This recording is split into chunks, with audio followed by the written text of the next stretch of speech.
could see the face splitting in two as its grin spread ever wider, separating except for 5 inches of bone and glistening muscles at the back. Hundreds of sharp, serrated teeth gleamed in the light. Its body looked skinned, wet with blood that dripped from its bony fingers. It closed its mouth, the flesh coming together without any line or mark indicating where it had separated. And, in a gurgling voice, it spoke. The experiment is nearly complete. We will keep the strong alive. In the end, you will stand alone, and to us you will return. But do not be afraid. We will make the strong eternal. Why are you doing this? I screamed, my finger tightening on the trigger. I wanted to blow apart this monstrous apparition, but something inside told me to hold my fire. I had a feeling he had not come alone, and if I began shooting, it might force them to invade the house and attack me. And the world. You have 3 hours left until the experiment ends, it said, turning to leave. It ignored my question. I watched the muscles on its skinless body contracting. As it walked away, the huge tentacles sprouting from its head, constantly writhing like snakes. I saw the alien creature walk over to the woods on the other side of the street, where 2 more of its kind stood waiting, both naked and skinned. A man in a black robe, with the hood pulled over his face, followed behind them as they disappeared into the shadows.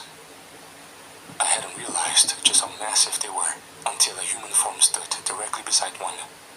They towered over him, at least 8 feet tall, with their tentacles stretching out far behind them. I turned to see Richie and Alice standing horror-struck in the kitchen.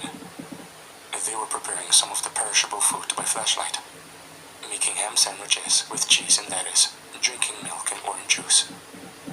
I sat down, grabbing a sandwich and taking a bite. Well, Richie, I said, through a mouthful of sandwich. I think you're right about them experimenting on us. I don't know why or what they hope to accomplish, but something intelligent is clearly using us as guinea pigs. Did you hear what it said? What's going to happen in 3 hours? Is that when they plan on killing all of us? The survivors? They already wiped out most of the town. She said bitterly. They killed my mom. They killed my family too, I said. And I think we'll all be dead soon if we don't do something. We can't stay here. We have to get out of town. We have to warn people what's happening here. You said those government goons already know about it. Richie said. Who else are we going to warn? No one would believe us for a minute.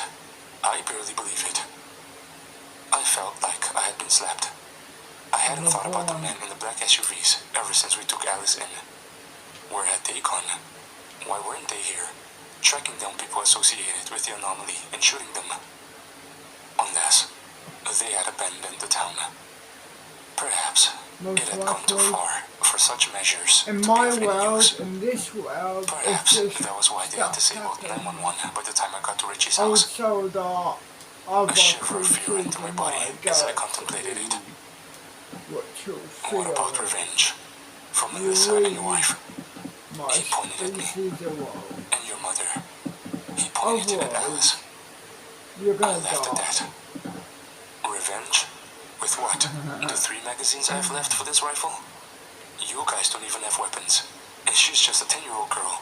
I want revenge just as much as anyone. But we have to focus on surviving. Most of all, we have to focus on her surviving.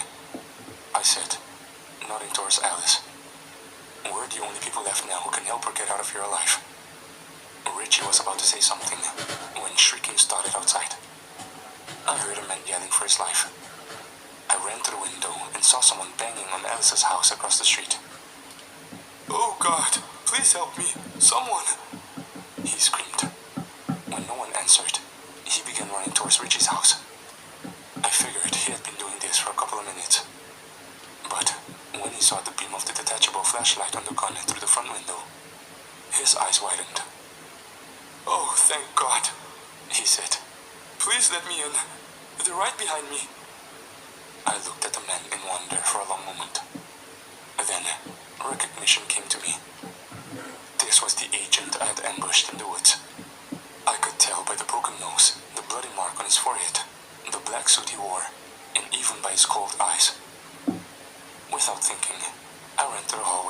opened the front door. "Come in," I whispered. "And stop fucking yelling. You're going to attract everything in a 10-mile radius with that." And then I saw what was behind him, coming up the dark street, and my words caught in my throat. A dozen agents in black suits walked forward, bone-white tentacles whipping crazily around their heads. Their eyes were gone, and the entire top of their head replaced by those strange alien appendages. Below it, I saw their mouths gnashing, constantly biting the air with bloody serrated teeth. They were coming in our direction. "Time to go," I yelled into the house at Richie and Alice. They had been preparing backpacks of food and water. In a flash,